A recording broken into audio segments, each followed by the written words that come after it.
के एपिसोड के शुरू में आशी रमीला के साथ बातें कर रही होती है कॉल में, और उसके मन में ये क्वेश्चन था कि ये राधिका कौन है, और पूरे घर में सब लोग राधिका कर रहे हैं, और आशी मन में ये सोच लेती है कि ये राधिका कौन है, वो इसका सच बाहर निकालेगी। तो और उसके बाद दूसरे दिन सुबह को जब तेजल की शादी होने वाली है, इस बात पे घर में सारे परिवार वाले कुछ तैयार कर रहे थे, तभी सक्षम को कुछ बाहर जाना पड़ेगा कुछ काम से, वो भी शादी के काम से।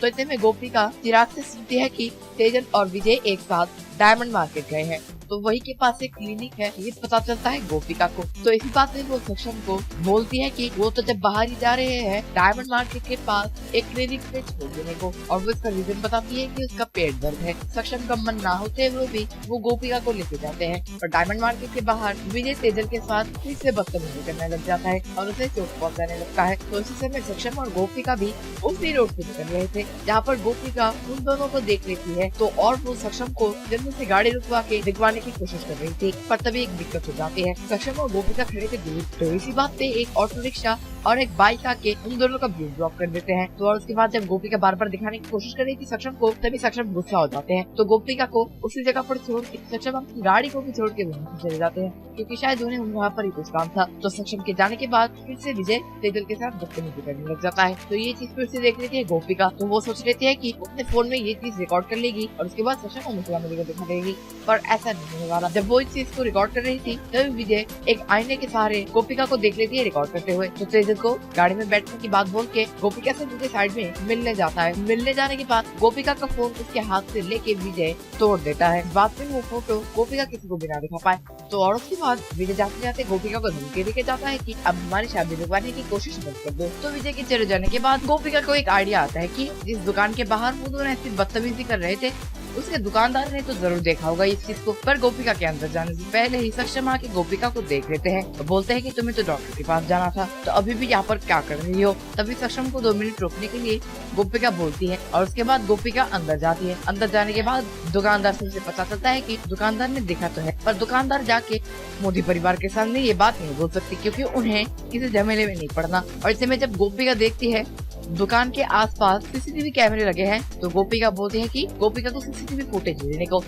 तो दुकानदार सीसीटीवी फुटेज गोपिका को दे देते हैं। लेने के बाद गोपिका दुकान के बाहर जाके देखते हैं कि सक्षम अभी वहाँ पर नहीं है, तो वो रिक्शा पकड़ के मोदी भवन में आ जाती है। मोदी भवन में आने के बाद वो देखती है कि लड़के वाले और लड़की वाले शादी के मंडप में बैठने के लिए एकदम तैयार हो रहे हैं।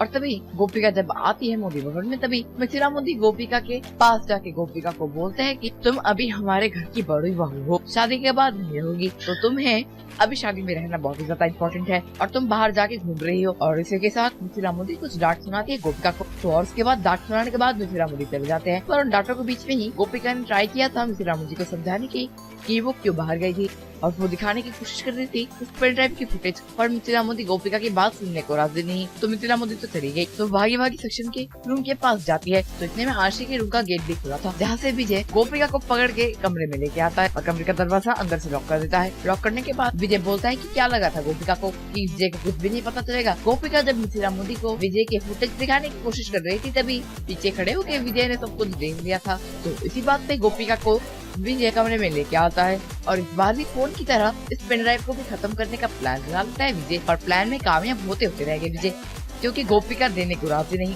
तो विजय गोपिका के पीछे भागने लगता है और गोपिका से पेन ड्राइव छीनने की कोशिश करता है। तो इतने में जब गोपिका भाग के दरवाजे के पास जाती है और वो गेट भी खोल देती है, पर वो गेट के बाहर नहीं जा पाती, क्योंकि विजय ने फिर से खींच लिया था गोपिका को। और इतने में जब विजय के साथ गोपिका हाथापाई कर रही थी, तभी उसी समय मामी जी और आशी भी आ जाते हैं। तो वो दोनों बताने की कोशिश करते हैं गोपिका को विजय के हाथों से। तभी वो चारों एक दूसरे के साथ हाथापाई कर रहे थे। तभी गोपिका ने एक समय पे जाके विजय को एक धक्का मारा, जिससे विजय जाके एक वॉल में टकरा गया और उसके सर में चोट आ गई। चोट आने के बाद सारे लोग डर जाते हैं। डर जाने के बाद मामी जी विजय के पास जाती है कि उन्हें पता चल सके कि विजय ठीक है या नहीं। तो विजय उसी समय पीछे मुड़ के उन तीनों के आगे चलना शुरू कर देते हैं, पर एक पल में विजय गिर जाते हैं, वो भी मामी जी के ऊपर। तो वो दोनों एक साथ नीचे फ्लोर में पड़े थे। तभी गोपिका और आशी मामी जी को बचा लेते हैं विजय से, क्योंकि विजय उनके ऊपर पड़े थे। तो विजय को हटाने के बाद मामी जी उठ के खड़े होते हैं। खड़े होने के बाद वो तीनों चेक करते हैं कि विजय ठीक है या नहीं। तो इन्हें पता चल जाता है कि विजय भी ठीक है। तो उसके साथ साथ गोपिका मामी जी को और आशी को बता देती है विजय का असली सच। और जब वो फुटेज की बारी आती है,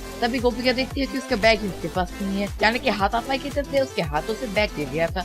तो इतने में गोपिका बहुत ही ज्यादा टेंशन में आ जाती है और आज का एपिसोड ये पर खत्म हो जाता है। तो गाइस आज के वीडियो के लिए बस इतना ही। अगर आप लोगों को ये वीडियो पसंद आए तो वीडियो में लाइक जरूर कीजिएगा और अगर चैनल में है तो सब्सक्राइब भी कर लीजिएगा। बाकी मैं तो आप लोगों के साथ ऐसे करूँ नेक्स्ट वीडियो में, तब तक के लिए टेक केयर एंड बाय।